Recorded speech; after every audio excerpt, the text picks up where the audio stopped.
سلام مامان جون، خوبی؟ سلام عرس خانم، کجا بودی؟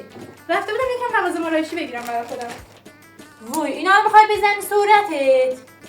مامان جون فقط ببینید اینا چقدر قشنگه، یعنی اینو تازه مد شده، همه داشتم، منم دوست داشتم یه دونه ازش داشته باشم. پولای پسرمو داره همینجوری حروم میکنه. وای وای. آخه آدم خوشگل باشه چه نیازی داره به این تاشکالا بماله به سر صورتش؟ مثلا من صورتمو ببین، مثل آینا میمونه، صاف شفاف ماشاءالله باشه، انگار که جوون 20 سالم نیست. صورت شما اینجوری نیست.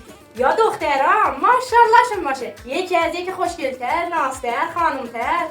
هیچ کدوم از این تاشکالا رو نمیمالن به صورتشون والا. مامان اتفاقا دخترای شما از همه اینا 100 تا دارن، خودم دیدم. عروس بسته اینقدر خودتو با اونا مقایسه نکن. اون بیچاره‌ها که اصلا کاری به کار تو ندارن. بدبختای بی‌نوا. چقدر دلم برای دخترام تنگ شده. عجبا هر چی که به ما رسید دنیا تپید.